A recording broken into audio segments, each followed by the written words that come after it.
Good morning. Well, you're going to like this one because today's show features a man with a lot of imagination out of Sioux City, Iowa, who took his love for art and drawing, first with Crayolas and crayons, and stormed the walls of Hanna-Barbera and then Disney and gave us some absolute magic. I would say animator, but also director, but legend for sure, at least to us, Ron Clements. Ron, how are you, buddy? I'm good. I'm good. Thanks, Ethan. I have to thank you first and foremost out of the gate. A couple years back now, I saw Princess and the Frog in the theaters with a theater full of African American elementary school kids. And it remains one of the greatest theatrical experiences of my life.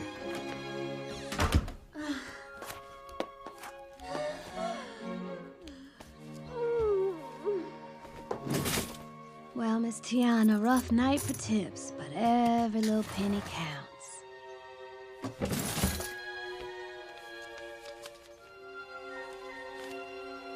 Don't you worry, Daddy. We'll be there soon.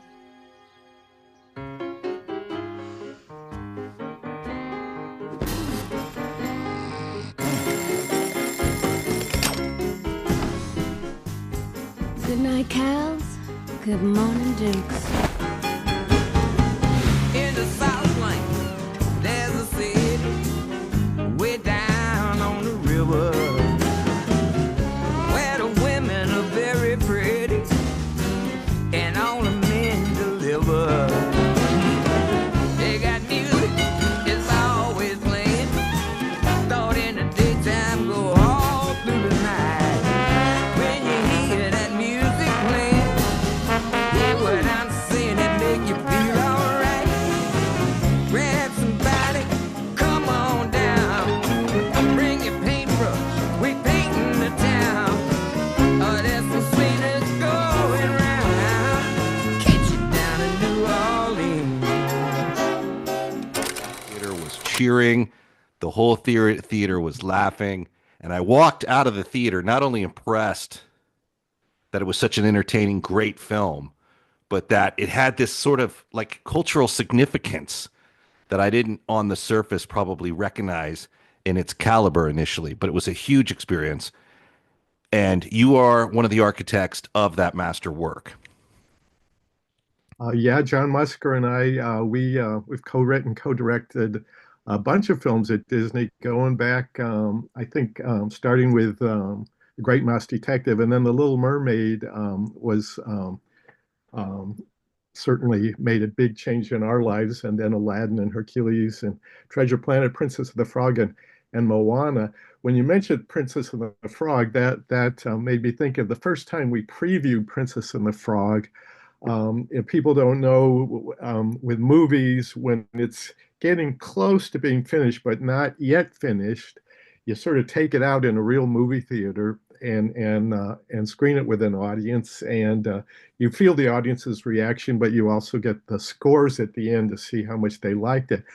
We previewed in Culver City with an audience that was pretty much split down the middle, white and black. And It was like you said, it was one of the most amazing previews I've ever been to. The audience was just so into the movie, even though it wasn't finished and a lot of it wasn't in color, but they cheered after every song. They cheered. It was The entire audience sort of together. And then when Ray's star was revealed in the sky next to Evangeline, a huge, huge cheer. And at the end, then when we got the numbers, I think it was like the highest preview that Disney had had since I think since The Lion King. So so yeah, that felt good because it was a movie. It was a tough movie to make. Not that they're not all tough; they definitely are all tough. But we sort of, I would say, John and I jumped into that movie a little naive. Um, it it The story kind of started. It was based on a book that Disney had bought called The Frog Princess. It was about a princess who, when she kissed a frog, she turned into a frog, and for various reasons, we decided we wanted to do an American fairy tale, and if we were going to do an American fairy tale, it made sense to set it in New Orleans.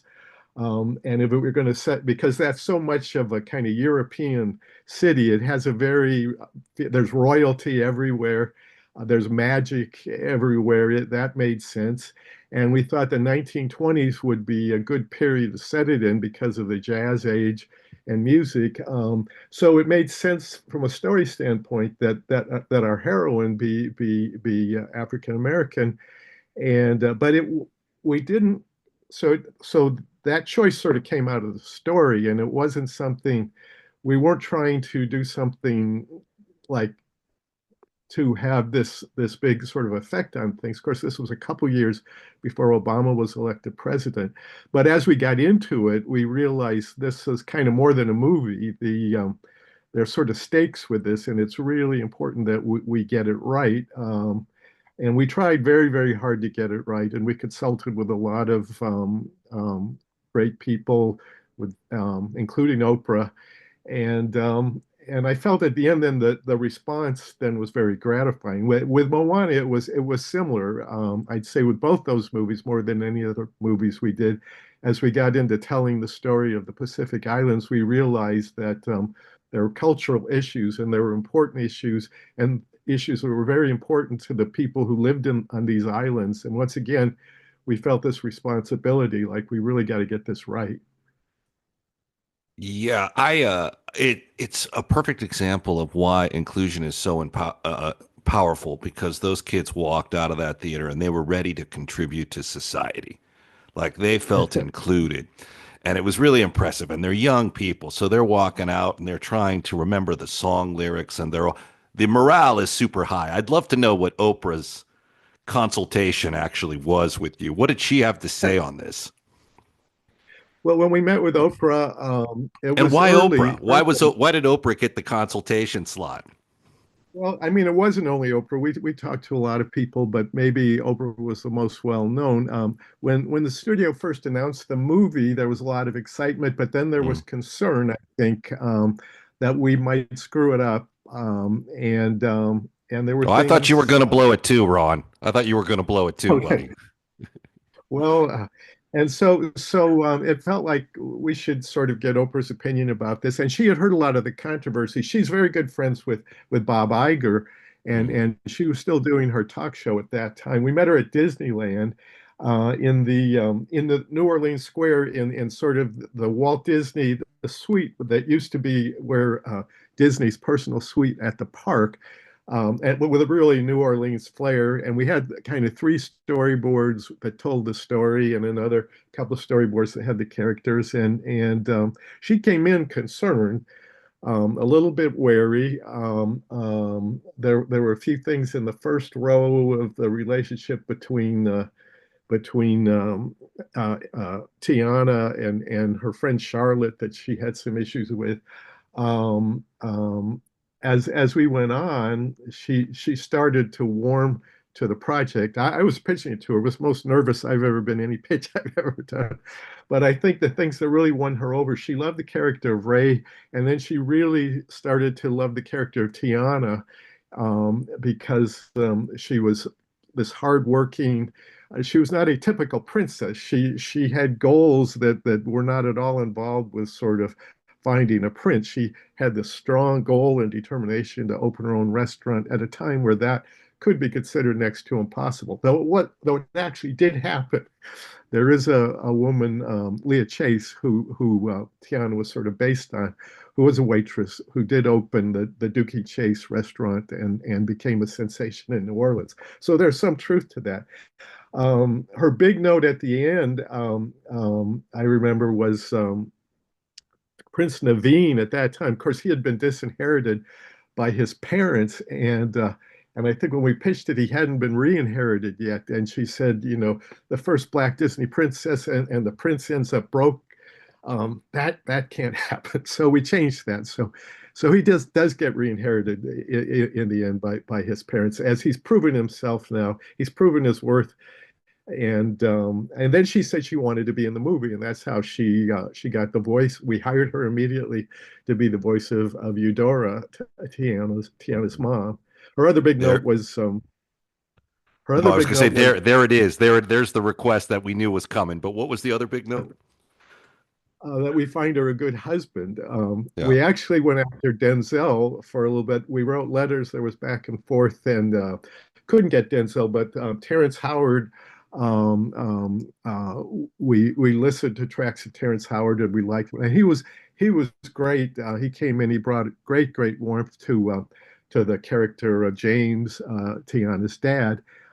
Yeah, we actually recorded him on election day, the day Obama was Hmm. elected. Um, just happened by coincidence. He was nervous that day when he walked by the TV in the lobby. He said, "I can't look. I can't look."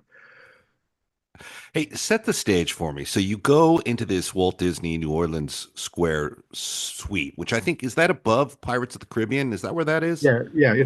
That's where it is. It's above Pirates of the Caribbean. So who's in your camp to give you emotional or strategic support, and who and when does Oprah walk in, and who's in her camp? Well, I'll say with Oprah, she walked in by herself. There was Really? nobody in her camp. I mean, she was with people. I think she was doing some sort of promotion at Disneyland. That's why we did it Hmm. there. But she came in by herself. I know she had two dogs with her too, but she did not bring the dogs. And in our camp, what we did have, we had Rob Edwards, who was a key member of our story team and a writer. He was a writer.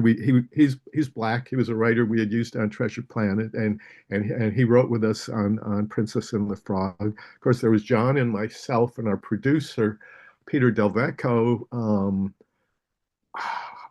Now, I do you think that rehearse might have. this? Do you rehearse your pitch, how it's going to go for her?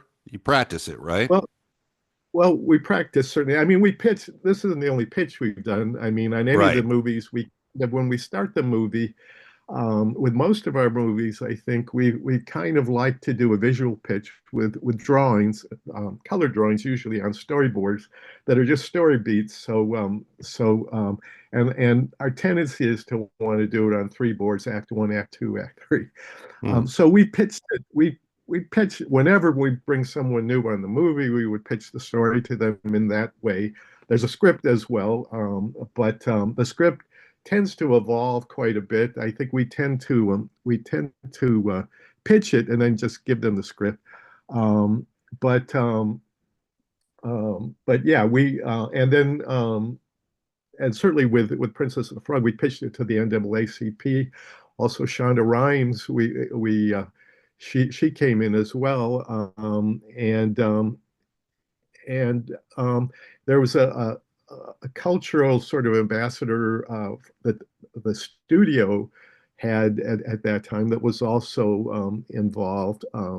Yeah, what we didn't realize when we started that movie, like I say, we thought, hey, this makes sense for our princess to be black.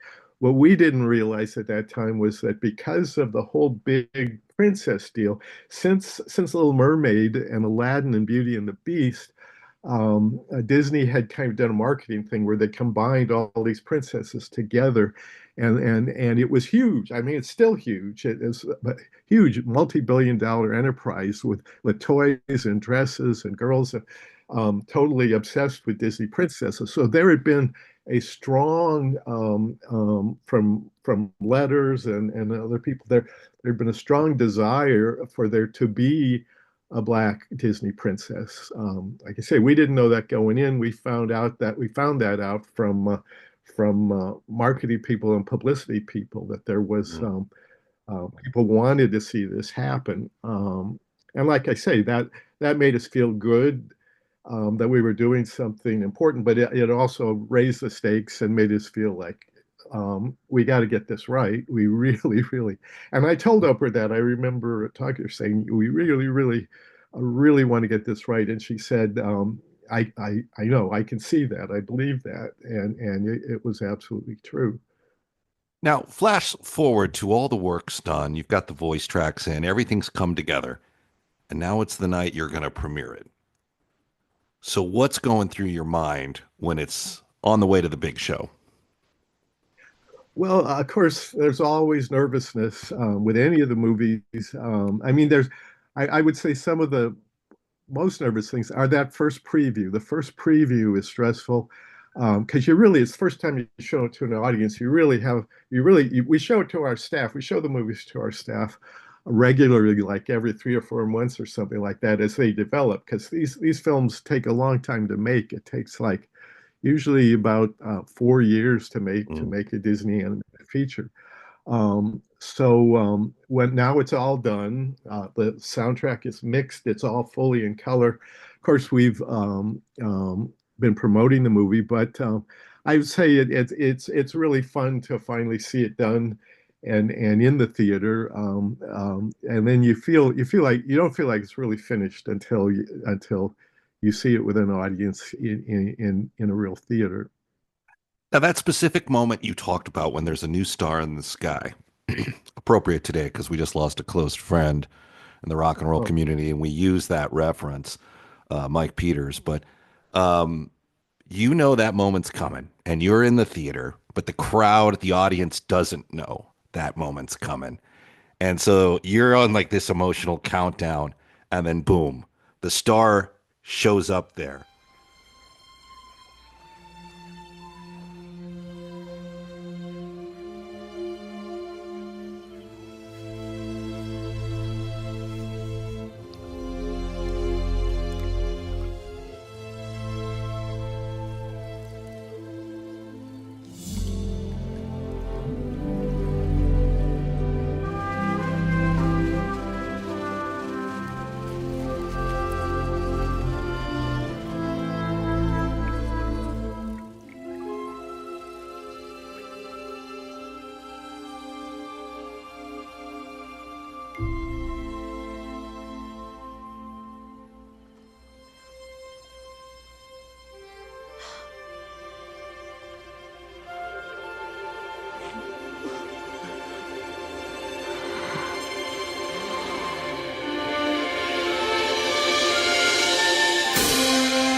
Happens in the room.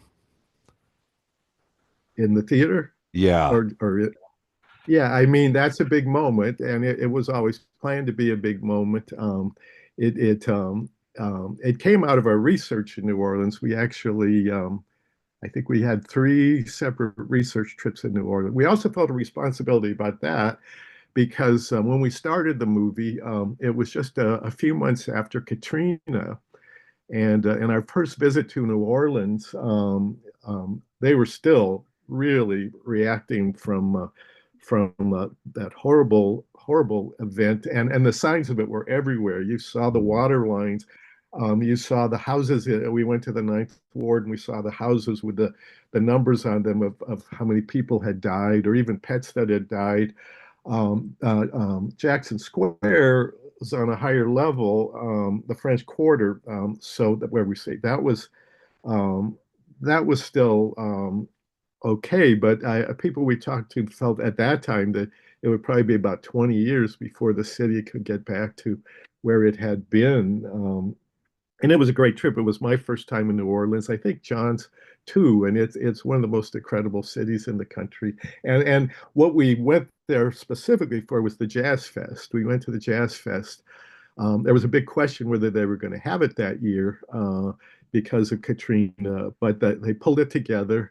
And the Jazz Fest, I don't know if you've been to the Jazz Fest, but it's wonderful. They have tents and arenas all around. It's at the racetrack and Mm. different. There's Zydeco music and blues and jazz and every kind of that sort of music of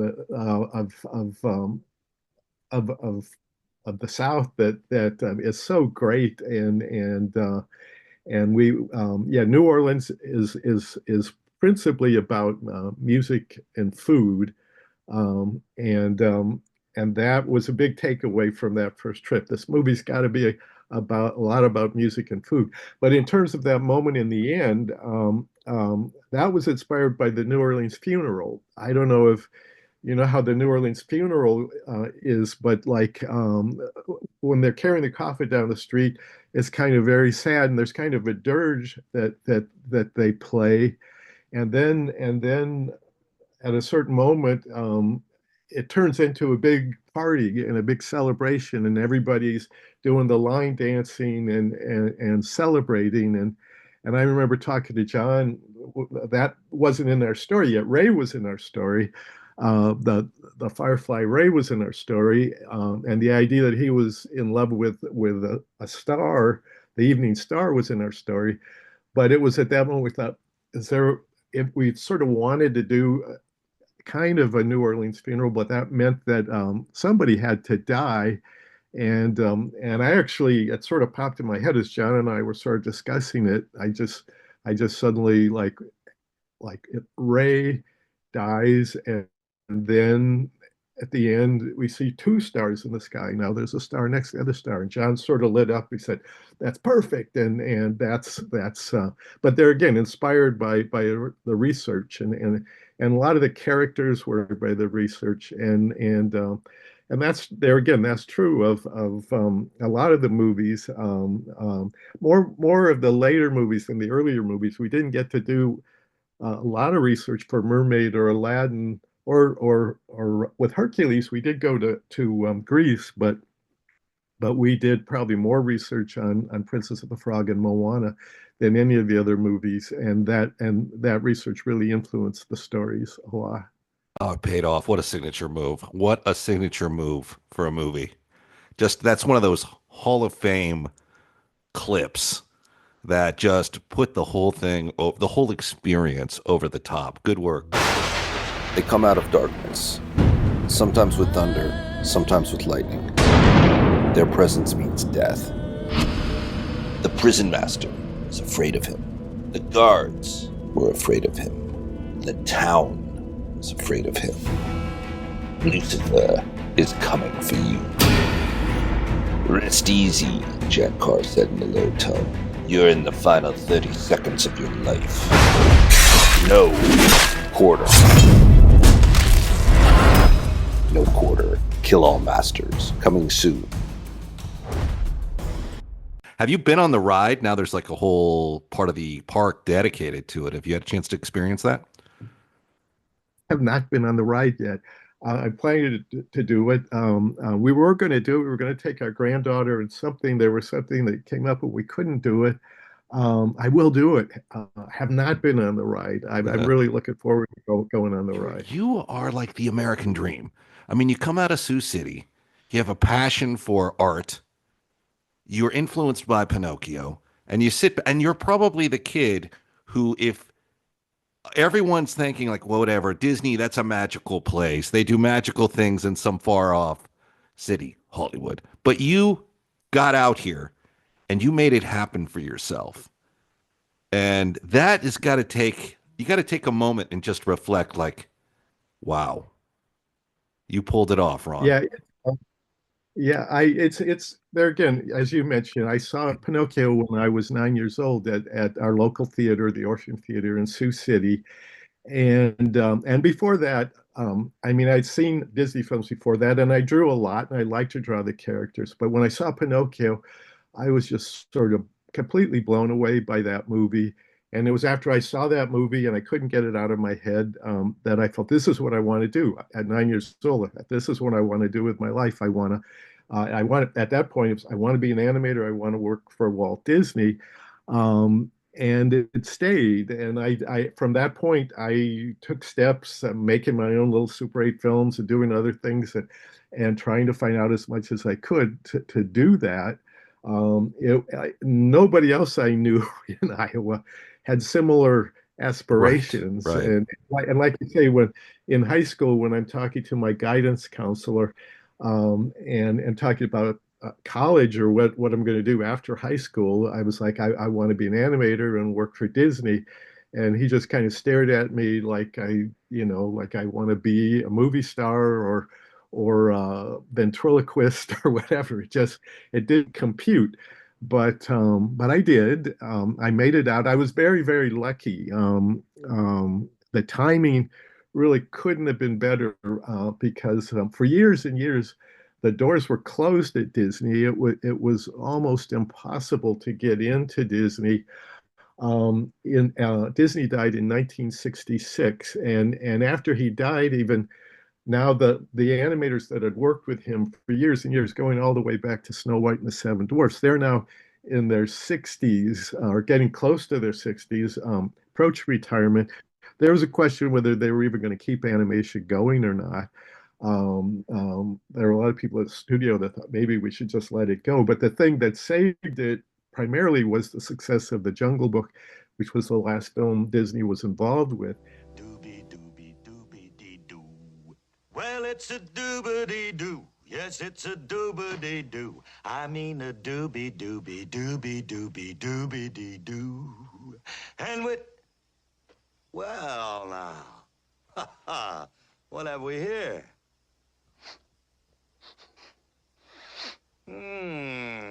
Hey, what a funny little bit of a, oh. Go away. Oh, boy, I've seen everything in these woods. Ooh, what have I run on? What a pretty thing this is. Leave me alone. Well, now, that's pretty big talk, little britches. I'm big enough. Pitiful. Hey, kid, you need help. And old Baloo's gonna learn you to fight like a bear. Now, come on, I'm gonna show you. Grrr.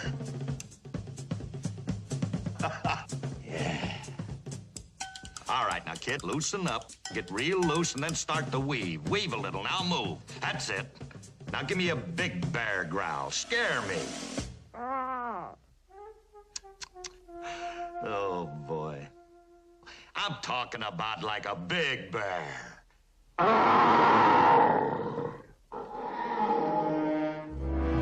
He's in trouble. I shouldn't have left him alone. A big one. Right from your toes. How's that?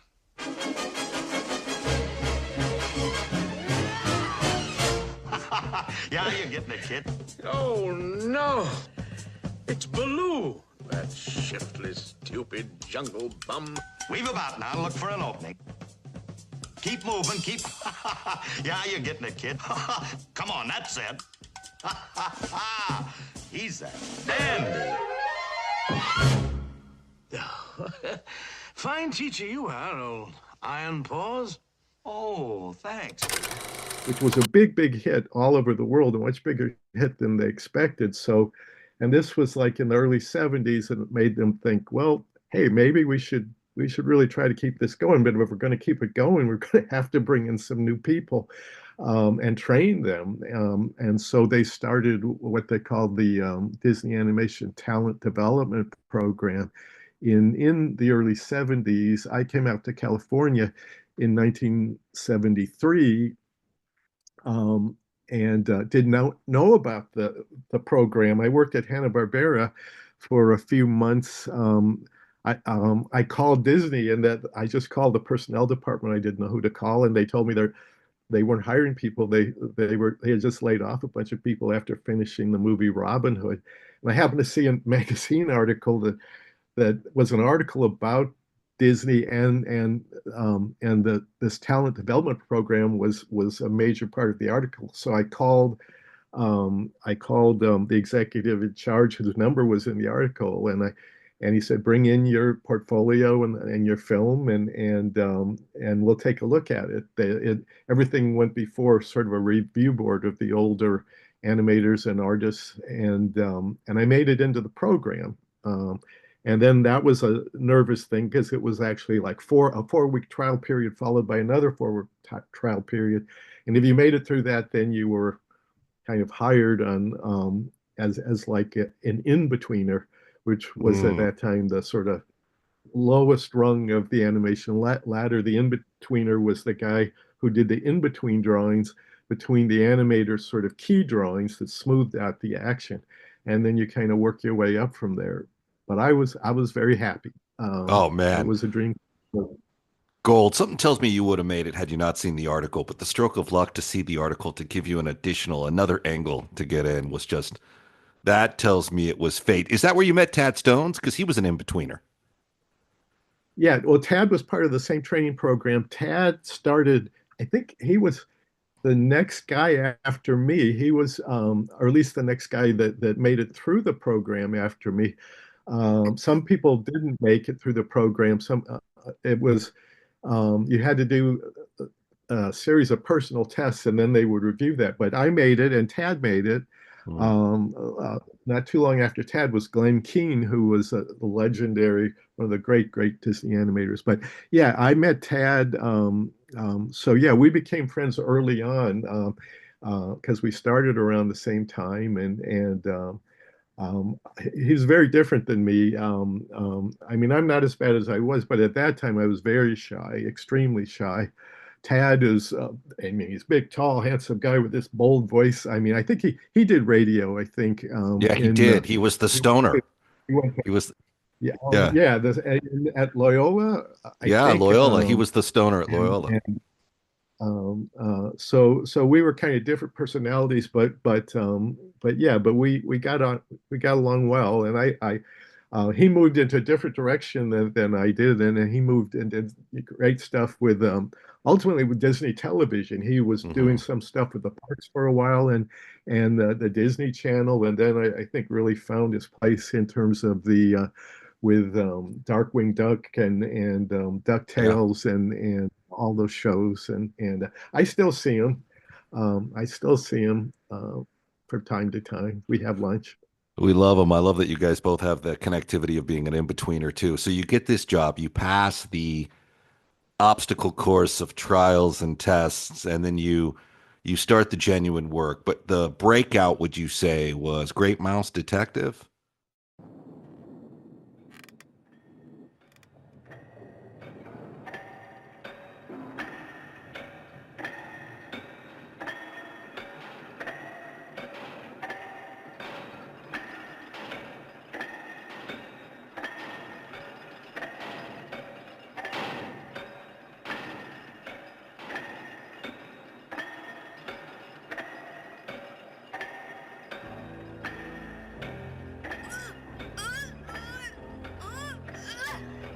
Basil, look out!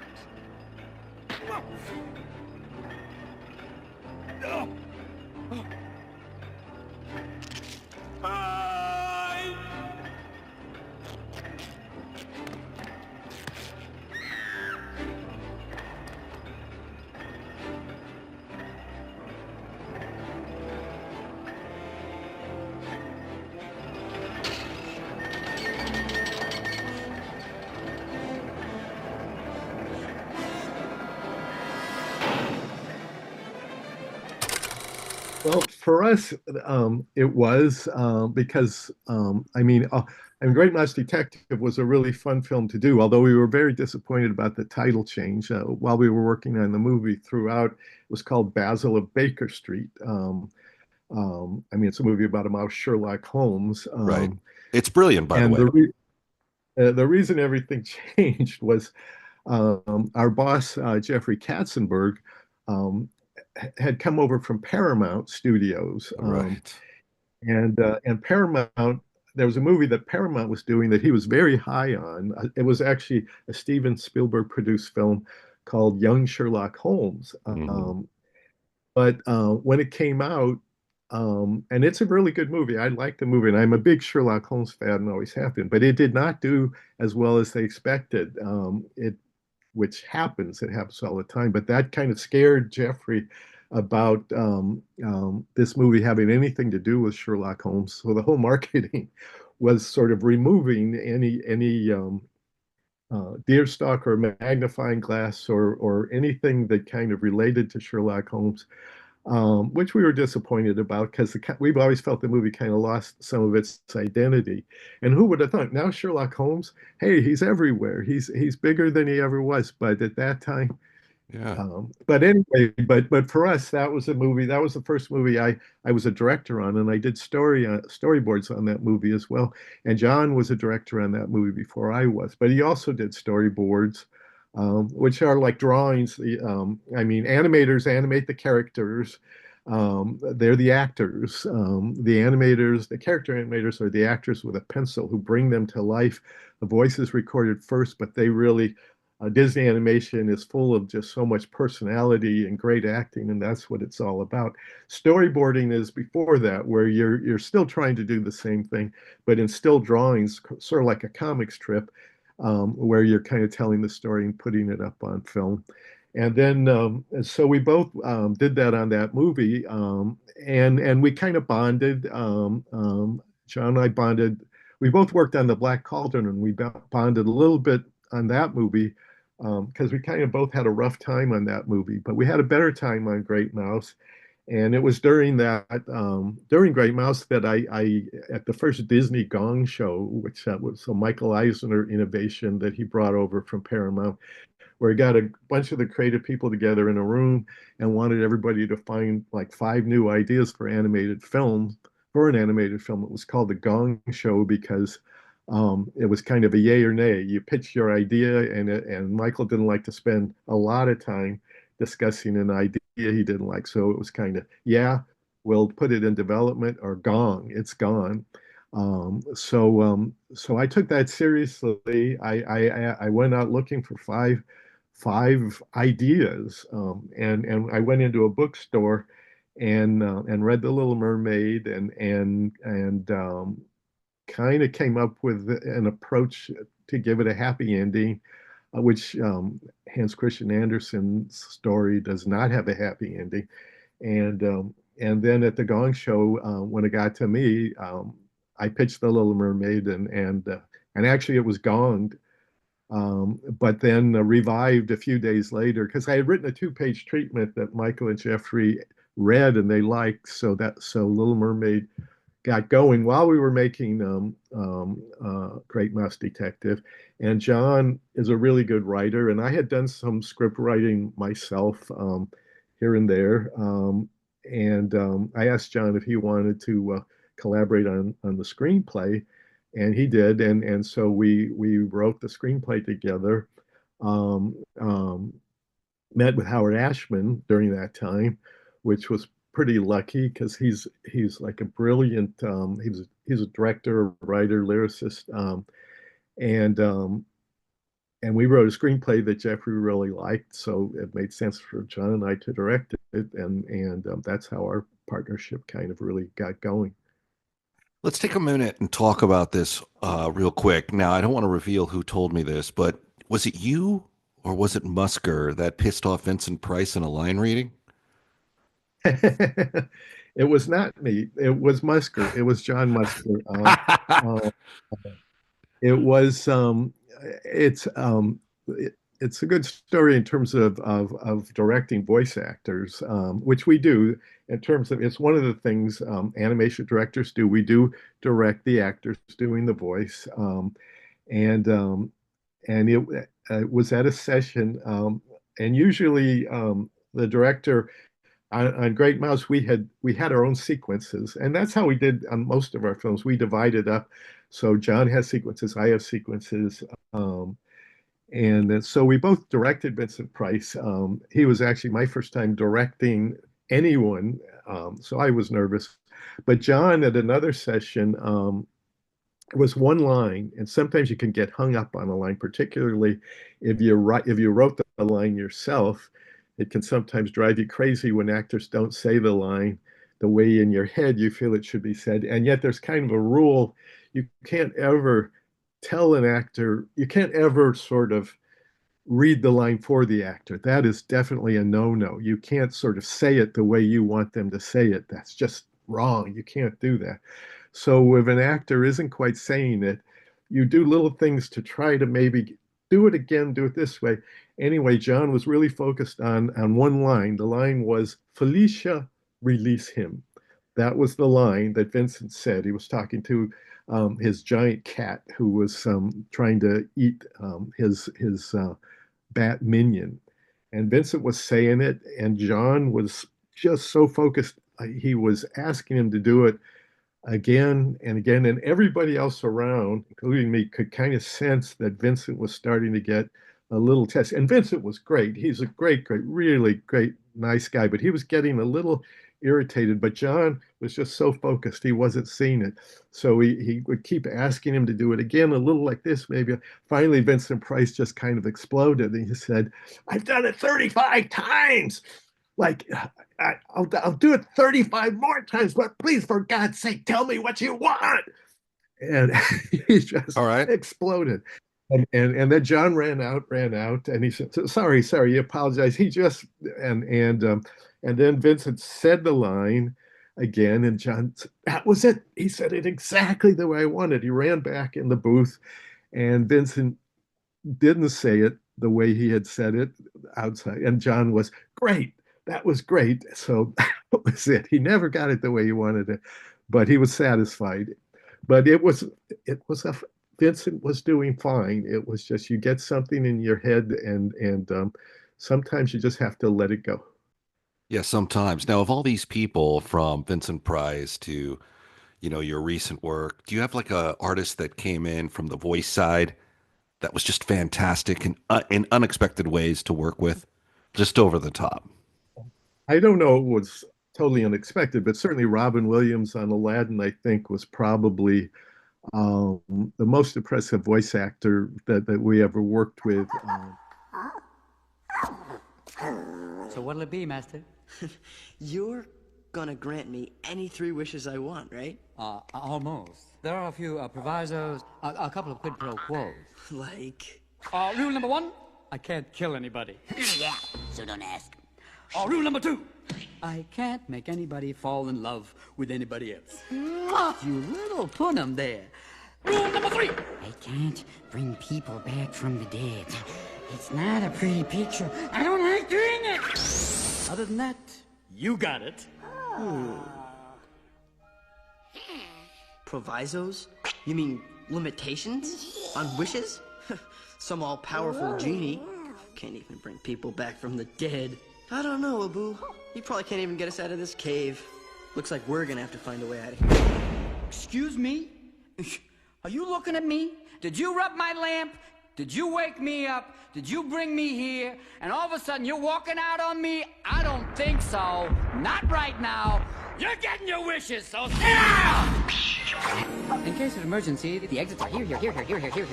Anywhere. Keep your hands and arms inside the carpet. We didn't expect just how intense and devoted he was. Of course, Robin Williams, the master of improvisation, and we wrote the script for Aladdin, and we wrote it for him. We wrote the script for Aladdin specifically for Robin Williams in that kind of improv kind of style of his, from Mork and Mindy to many other things.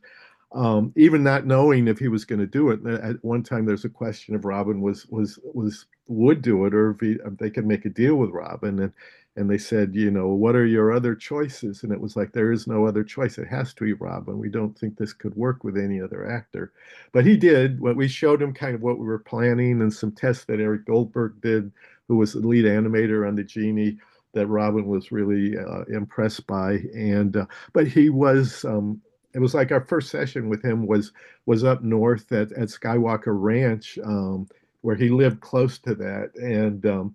And he came in, and when we'd storyboarded like the Genie sequences that we were recording that day, I think probably about 3 sequences. And he talked, and we talked about the character and kind of basically that this was him. This character was based on him. He didn't have to do an accent or anything, just kind of. It was like this guy who'd been imprisoned in a lamp for 1,000 years. He's just let loose, and he just wants to entertain and be funny. And then Robin, he did the script a few times as written, and just kind of warming up, and then we kind of let him go, and each time he would do the whole scene from beginning to end, maybe what was meant to be a 3-minute scene. Each time he would do it, he would embellish more and more and more. We did about 25 takes, and the last take was about 25 minutes long. So we had like just so much material. We had been happy, like after the 10th take, we felt like we had more than we needed. Robin just wanted to keep going and going, and his energy is kind of expanded. At the end of the session, he was just like drained and covered with perspiration. His shirt was soaked. And then the next day he called, he had some more ideas. We didn't expect that. We didn't expect him to be so into it. And every session was like that. And we started inviting more and more people to the sessions because it seemed like he liked to have an audience. And the other sessions were back in Burbank, so we could do that. We couldn't do that for the first session, and people are behind glass, so he could tell they're laughing. He could tell they're laughing even though they're behind glass, and he enjoyed doing that so much. And we have hours and hours of tape. What's in the movie is just kind of a sampler of what we recorded. But we've worked with many, many great actors and surprising actors. But that I don't think there was anyone quite like Robin. Do you have a moment looking back on all your work that is sort of a signature moment for you, a Hall of Fame moment? Gee whiz, that's tough. That's a tough question. I mean, Mermaid itself is a big important movie for me, partly because I pitched it.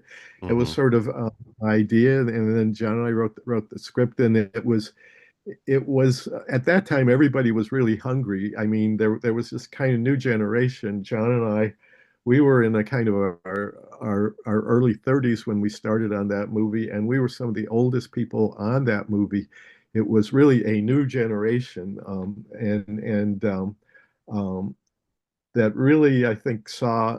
I think probably because we were doing a fairy tale. It was the first one since Sleeping Beauty in 1959, and Howard and Alan's music was so great, and the songs were written before any animation was done, I think everyone just felt there's a lot of potential here, and we really, really, really want to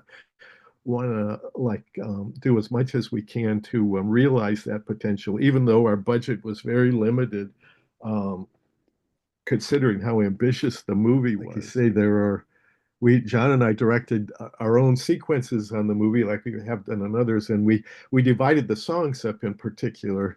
And John did like Ursula's song, and he did the Kiss the Girl song. But I got to do Under the Sea and Part of Your World, and that was pretty cool. And I remember with Part of Your World, that was the first song that Howard and Alan wrote for the movie. And John and I had flown to New York in the wintertime. It was our second meeting with Howard, our first meeting with Alan Menken. And we were in Howard's townhouse in Soho, and they performed that song for us in Howard's living room. I think Alan was playing the piano and Howard sang the song. And I still remember that evening kind of vividly, just the kind of, it was a very special kind of moment, just hearing that song, which is a great song and certainly a signature song, and just feeling excited about what was going to happen. You know, we've talked to a lot of animators who worked on that, and they said that was sort of like a defining moment that sort of revitalized, Frankenstein's monster that was animation. Like all of a sudden, it had like prestige again, and people were enthusiastic because I guess that was not too around the time that Disney Animation was like told to pack up and get to Glendale, and some people saw that as like the exodus, like, oh man, we're not even allowed on the lot. And then Katzenberg, there's a lot of unknowns with Eisner coming from Paramount, who he had worked for Diller, and there was certain history there, but that was sort of like the moment, the trophy moment of like, dude, we're back in the game. We're in the Olympics, baby. But I wanted to ask you about that, where you wrote the script. You made the pitch at the Gong Show session, and then you and your partner wrote the script. So they also thought you have caliber as a writer for this. They gave you the assignment. And how was the script writing process with Katzenberg and these guys? Because they've been seen as like people who would, like, if you don't show up for the meeting on Saturday, don't show up on Sunday, and him like putting his hand on the hood of cars to see how long people have been there and that morning. And you're working on a script now that's supposed to revitalize the prominent division within the company. What's the process like? Well, I mean, it's interesting that before that, even on Great Mouse Detective or the films preceding that, there were no scripts. It sounds weird. And going back to Walt Disney, sometimes there'd be, I think, maybe one or two films, but most of the time the stories, because they're so visual and I mean, there were writers who wrote dialogue, but most of the storyboard artists wrote a lot of times their own dialogue as well. And you worked out your stories visually on storyboards. Usually, you worked out visually before you even put the dialogue on the boards, because the visual aspect of these films is so important. The idea is you want people, even if you turn down the sound, like on Mermaid or any of the films, that you could sort of watch just the visuals without hearing anything and kind of follow the story. That's always been the kind of Disney approach, to tell the story as visual as possible and not rely on the dialogue. The dialogue is more for entertainment and character and emphasis.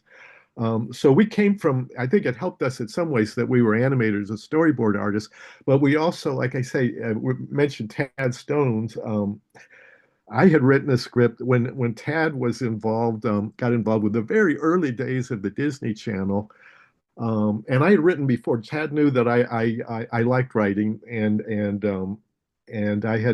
I had done some script writing before that. And he was involved with a show. He was a producer on a show on the early days of the Disney Channel called Future Tense, and it was like almost like a Twilight Zone type anthology series of science fiction stories. And he knew I was a big fan of Twilight Zone. And he asked if I had any ideas, and I pitched an idea, and he liked it, and I ended up writing it spec, which meant I wasn't getting paid for it.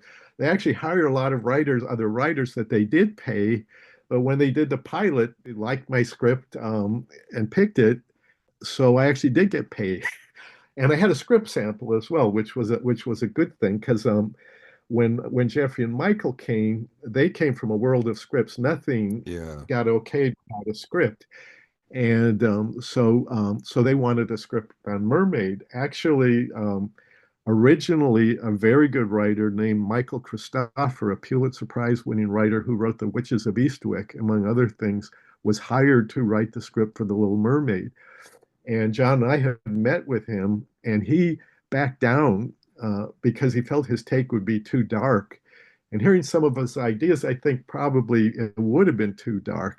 So after Michael Christopher backed down, I had this script. I knew John was a good writer. We both wrote a lot of dialogue for Great Mouse Detective as well as structuring things. So I asked John if he would want to work with me on writing the script, and he did, and we did.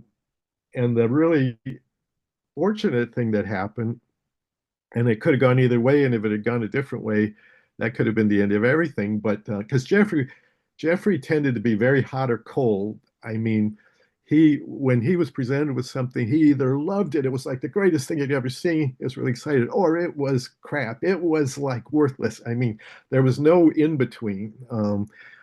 He either loved things or hated them. Yeah. And with the script for Little Mermaid, he loved it. It was like one of the best scripts he had ever read. He was effusive, and it was because of that really that this opportunity really sort of happened. Like I say, if he had hated the script, who knows? Yeah, Katzenberg, he's known for his enthusiasm, that and having 4 or 5 Diet Cokes before 9 in the morning. But, yes. but oh yeah, working with Jeffrey was intense. We because at that time, I mean, animation was almost like a little hobby of his. I mean, his focus was really live action, both television and the movies, especially the live action movies, but also the parks. And merchandising too. He was involved with everything. So our meetings with Jeffrey were always like at like 6 a.m. in the morning. And I still remember like driving to work and it's still dark out because that's when his day started. I mean, Jeffrey had this weird thing. He claimed, and I think it was true, and I don't know what's true, he only needed 4 hours sleep. And so he was always the first guy at the studio. He was always there before us. But we were the early birds because the bulk of what he did was further in the day. And then at home, I think in the evenings, he would watch dailies in his projection room. I, A workaholic, absolutely, an intense guy, and he was rough on us. He was rough to work for, but I would give him a lot of credit in that he pushed really hard. He may have shortened our lives, but he made the movies better. And his notes were generally good. I would say sometimes we really liked his notes. Sometimes we disagreed, but you could argue with him if you disagreed with him. And he was the only guy you had to argue with, which was the good thing. You didn't have to go through a lot of middlemen to get to Jeffrey. It was always you worked directly with Jeffrey. He was very candid with his feedback, and you could talk him into things or out of things. A few things we talked him out of was well, the two big things I would say we talked him out of wanting to recast Pat Carroll, and we talked him out of wanting to cut part of your world, I've heard. which happened. Yeah, which happened at an early sort of. This was before the previews when we bust in some school kids in a really early stage, just to get their reaction, which was good. They actually got a good reaction, but during that song, they were squirming and making a lot of noise. And Jeffrey was convinced we've got to cut that song, and he was adamant about it. And Howard argued with him. We argued with him. The person who argued hard enough to actually change his mind was Glenn Keane, the animator of that sequence. He finally talked Jeffrey into letting us leave it in for a second preview. We brought in some more kids. Now it's further along. Now there's some color, there's some effects. We made a few adjustments to the way we got into the song. The kids didn't make a sound. And we're grateful for that otherwise, once again. But John always jokes that we may have tranquilized the kids, but we didn't. We didn't do anything. They just got sort of caught up in the moment. And you, I mean, that song defines the entire film's mission, so it's got to stay in. But yeah. I mean, it's like, they almost cut Under the Rainbow from The Wizard of Oz. There was a lot of pressure to cut that too, which we used in our argument when we were arguing with Jeffrey. We used Wizard of Oz as an example. Yeah, but that's saying but he did change his mind, and like I said, but there were other things, many things that I think he was right about, and the pushing really helped. I was going to say, you hit on the very moment in your speech at his upcoming memorial at some point in the future. He may have shortened our lives, but he made the movies better. Yes, well, that's kind of the case. I think when it was kind of a shock when Jeffrey left. There was a lot of things were going on at that time. Yeah. When Frank Wells unexpectedly died in a helicopter crash, and shortly after that, Michael Eisner had a bypass operation. I heard is that at one time Michael had promised Jeffrey that if Frank Wells ever left for whatever reason, that Jeffrey would become I don't know, chairman or whatever. I get these titles mixed up, but would be promoted to the same job that Frank Wells had. And after Frank Wells died, Jeffrey felt that Michael reneged on that promise, and all those things, and some friction that then, because they were very close for a long time. Michael and Jeffrey were a team, and I think, and they were a close team, I think. But then they became estranged, and then Jeffrey left the studio, and then he started up DreamWorks. And when he left, like I say, we didn't see it coming, but we did. I think we felt like there once again there could be good and bad in this. There again, how is this going to affect things? This guy that had always been pushing us so hard. At the same time, maybe our lives might get a little easier, and I guess they did. The unfortunate thing that happened was those two guys competing with each other. They're very competitive guys, both Michael and Jeffrey. They're tough negotiators, extremely tough negotiators. So when we had contracts at Disney, when you're negotiating with Michael and Jeffrey, that's tough. That's a tough situation. When Michael and Jeffrey are sort of fighting each other for talent, everybody's salary goes up, which is Mhm. exciting. But then the cost of the movies go up hugely because so many people are involved with these films Right. we got to the point that unless every movie were a Lion King, it wasn't sustainable. The movies got so expensive, and they were not all after the Lion King. They were not as successful, and that led to kind of a down period. Disney's always been kind of a roller coaster ride. Even when Walt was there were ups, there were downs, there were ups and downs. In terms of the 45 years I worked there, a lot of ups, a lot of downs. Did Jeffrey try to recruit you when he bounced to DreamWorks? Did he reach out? Yes, he did. He reached out to almost everybody, but he reached Right. out to John. We were invited, and he used Steven Spielberg actually as kind of an incentive. I think we Yeah, met right. yeah, we met with Jeffrey and Steven one evening, and this was before I think DreamWorks was even called DreamWorks. This was pretty early, and they did make a pitch, um, um, and Michael knew that they had made a pitch, but like I say, that we were certainly not unique in that respect. I think Jeffrey, there again, being an intense competitive guy, made a pitch to everyone that he felt could be valuable to him. Was a lot of people, and Michael knew that, and he offered us incentives to stay, which the truth of the matter is he probably offered us more incentives than he needed to, because I think John and I felt, for better or worse, we wanted to stay at Disney. That was that was certainly not everybody. A lot of people did leave Disney to go to DreamWorks, but um, as directors, we kind of felt it was going to be. Jeffrey can be very tough on directors, and I think he was at DreamWorks. Sometimes he felt that wasn't the most enviable role there, but they made some great films. So after I left Warner Brothers, I was based at the Warner Hollywood lot for a while, and they had shot some of the special features for Mary Poppins' anniversary there. And at Uh-huh. one point, Roy Disney Jr. pulls up in his car to the soundstage, and on it is a bumper sticker that says "Impeach Eisner." Yeah.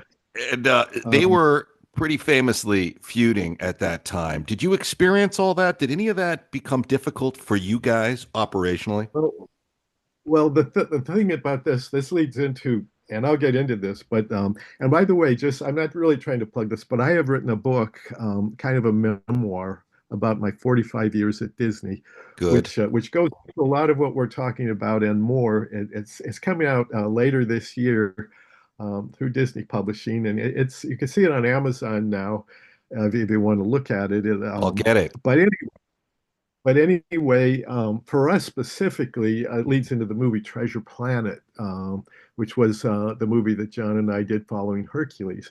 It was a movie that I had actually pitched as well. Just because John pitched Moana. Moana was John Musker's idea. At that first Gong show, I pitched when I pitched Little Mermaid, and they gonged it. They said they had asked everyone to just pitch their best idea, and when they gonged it, they said, "Well, what's your second best idea?" And my second idea was Treasure Island in space, Mm. which and that got gonged too. The reason it got gonged was that I think Jeffrey said that they again recently come over from Paramount. They said that the next Star Trek movie that was going to come out was basically Treasure Island in space. Now, the next Star Trek movie that actually came out was the one where they went back in time to save the whales. So I don't know what was going on there. But anyway, after we completed Mermaid, there was a point while we were starting Aladdin when head of development Charlie Fink said they were looking for new ideas. They were looking for science fiction ideas or pirate ideas. And then I mentioned, well, this, and I had the two-page treatment, and I gave it to them, and they liked it. So it got put into development while we were doing Aladdin. Our plan was always when we were doing Aladdin, the plan was always that that was going to be our next film following Aladdin. And even the two writers that we worked with on Aladdin, Ted Elliott and Terry Rossio, who went on to write Shrek and also the first few Pirates of the Caribbean movies. They were huge pirate fans, and they were so jazzed about Treasure Planet that they wrote a script for Treasure Planet as we were finishing Aladdin. But something happened with Jeffrey, and I've never really understood what it was, but he turned on it. He supported it at one point, and we had pitched ideas to him, and he was open, and he seemed like he liked it.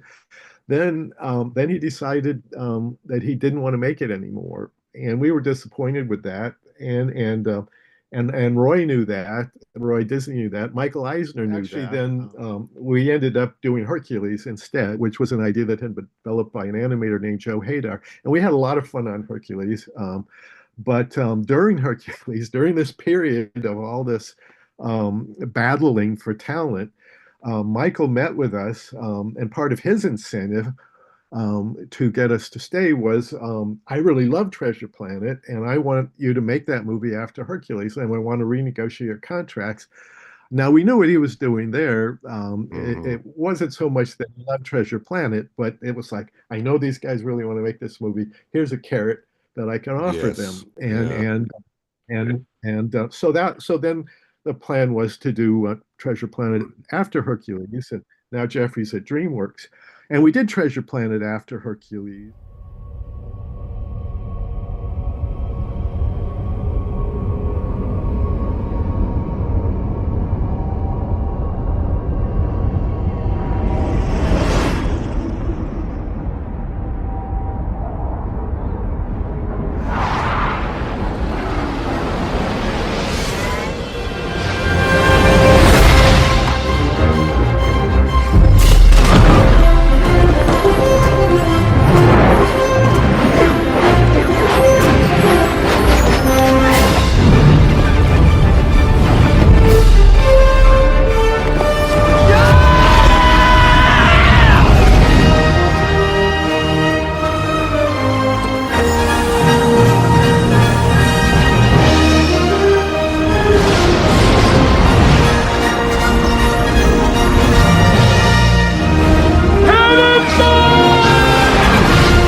Making of that movie. I'm very proud of that movie, and people did some wonderful work on that movie.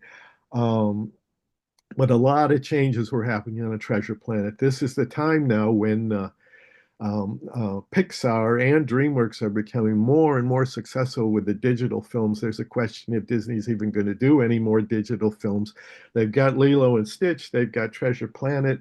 Couple more are already sort of in process after that, but there's a strong question if there's going to be any more after that. I mean, there's a lot of talk that hand-drawn animation might leave Disney. Of course, Treasure Planet was kind of a hybrid.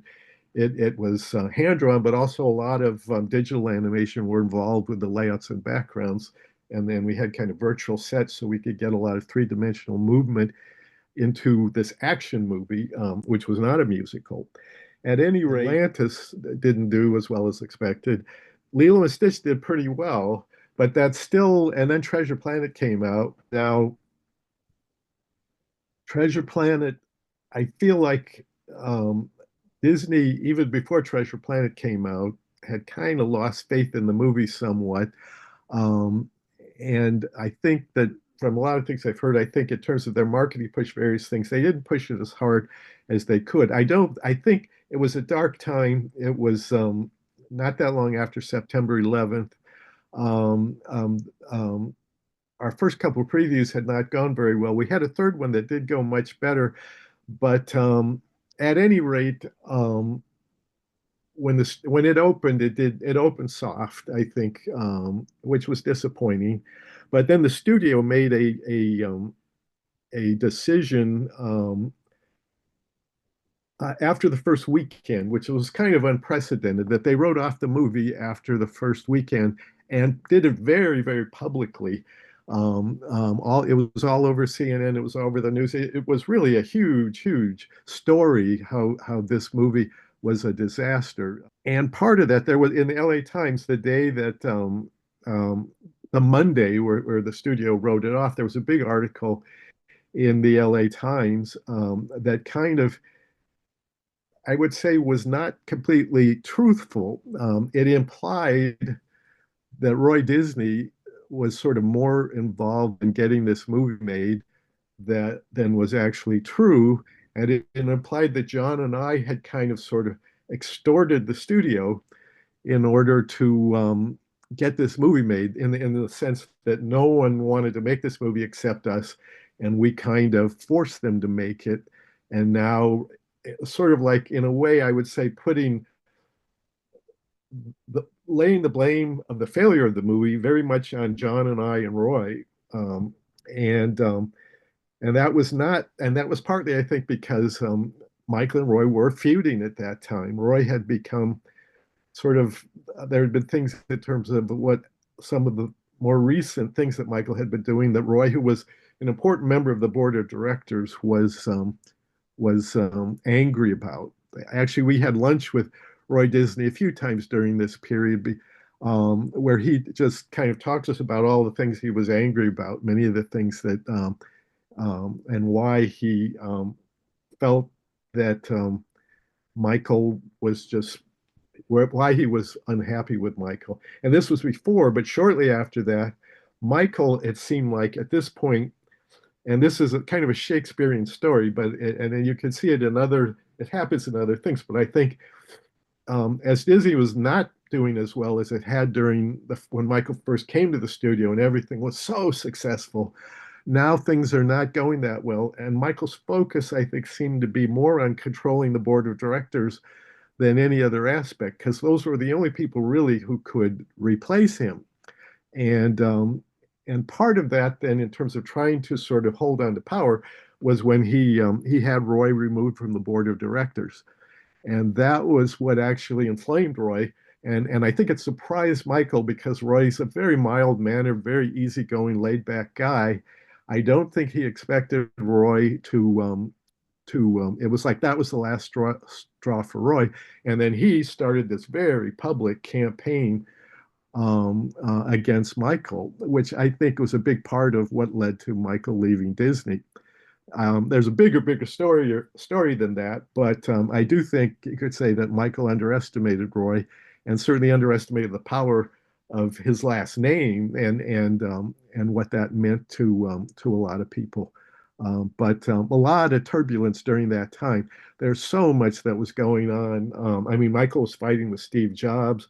They were talking about making Pixar films outside of Pixar that would be like sequels to Pixar films that Disney owned, that Pixar didn't, that Pixar would not even be involved with. It was just a very turbulent time. But like I say, Disney's had periods like that. That wasn't the only one. So in a situation like that, do you just put your energy and your stress into the work? Or how do you deal with the political element around you? Well, in that case, I mean, it was tough for John and I. Of course, it was tough for Roy. But I would say we had trouble after that in terms of getting another project going and just in terms of looking at the future of what was going to happen at Disney and whether we would stay at Disney or not stay at Disney was a big question. And then you basically just I mean, we were very lucky. John and I were probably two of the luckiest people in the movie industry, in that in the world outside of Disney, in terms of developing movies, it's like there are so many projects that are developed and even spent years on that never ever get made. I mean, most ideas for movies that are bought and explored and developed never ever get made. For John and I, and that's called development hell. People end up in development hell where they're just developing, and they're making some money, but you want to see your movies in theaters. For John and I, we avoided that. I mean, after Mermaid, we never really we went on to our next project and then our next project, and we were never in development hell until that period. I would say we did experience some development hell during that period where just a lot of things that maybe might have happened didn't happen, and I then mean, things changed again. it's hard, right? Because Katzenberg recognizes your talent, reaches out. Eisner makes his chess move to keep you. Katzenberg knows that. He doesn't want to make Treasure Planet. Eisner does and starts, and you start to wonder if there's like a bigger sort of political mechanism around what you're doing just because the two guys are feuding, in terms of how it's going to be perceived. And it just becomes this mess, political mess of nonsense. But, and I guess or maybe you do know some of the inside of all this, but not everyone always knows everything that was internally, No, I mean, there's a lot. I think Machiavellian. there's a lot. I mean, we've heard things and we've heard the rumors of things here and there, but certainly there's a lot we don't know.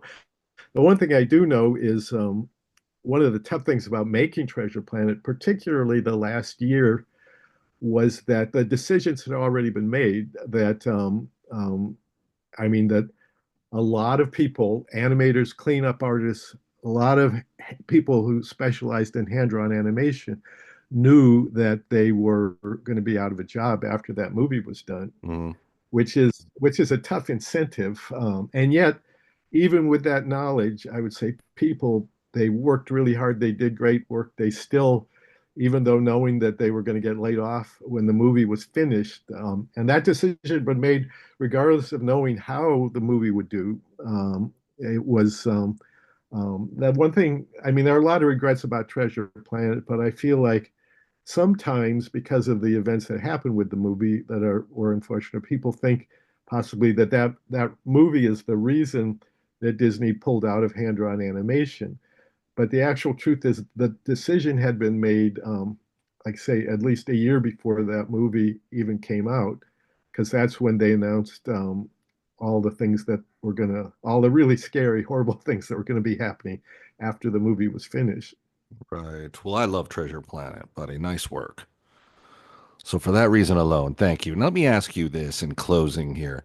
It's a two-part question. Number one, is there a movie that was pitched that you thought would have been, or pitch idea that you thought was fantastic, that you loved, that Disney did not make? And moving forward, we know about the book. We'll bring you back for a part two when it's a little closer to being available to the peasants like me, but we know about your book. And but part two, the question is, what's next for you? Well, in terms of things, I would say in terms of a movie that we wanted to do at Disney, and this is public being said, so I don't think I'm telling any stories. There was a movie that we did not develop, but after Treasure Planet, there was a movie that we wanted to make called Fraidy Cat. That was a Hitchcockian comedy thriller about sort of a cat that gets embroiled in a Hitchcockian sort of spy plot that has parody elements drawn from everything from The Birds and North by Northwest and Psycho and everything. And we're big Hitchcock fans, and this had been developed separately, but it was like sort of we were on that movie for a period developing that movie, and it didn't happen. And like I say, that was a period when we were kind of in our development hell. But I always kind of felt bad that movie didn't see the light of day. We got as far as like screening, I think, like the first act and maybe a bit more. But yeah, the decision was made, and it went on the shelf and never went off. But it's still there at Disney on a shelf. Well, listen, man, the future may not be completely written where that project's concerned. Now, the book comes out when? The date is there's things going on a little bit, but it's around the end of this year. I would say. That's hopefully exciting. Fair amount of confidence. It's been in the works for a while, and because of COVID and various other things, it's kind of taken a while. But it's originally John and I were going to write the book together, and it was going to be more of a history book. I'm focusing on the period kind of after Walt died, going all the way through to Moana. The title of the book is Making Disney Magic from a Mermaid to Moana. Um, but John, excuse me, I'm sorry. Anyway, but John left because he's always had this desire to make his own short film, and he left to make a short film called I'm Hip that came out a couple years ago that did really well and went to a lot of festivals and was a runner-up for the Academy Awards. And he's making more short films, so he's very busy. And then after he left, the studio decided, and I decided to take on the book as more of a memoir. So it's really more of kind of my story from growing up in Iowa to retirement. But so it was a lot of fun to write. We did interview a lot of people, but it still is the history, kind of the history of Disney animation, kind of from the early 70s to 2017, I think, probably when I left. And but told through a very personal point of view. So I kind of tell it through the lens of how it felt to kind of live through those years. Well, we're looking forward to it, and I'm hoping, Ron, we can get you back for a part two where we can go into greater detail. I mean, the Basil at Baker Street was one of my favorites. I know it's The Great Mouse Detective, but I'd love to focus on some of your earlier work as well with great detail. Also being a huge Vincent Price fan. And a huge House on Haunted Hill fan. You know, what's that? Oh, yeah.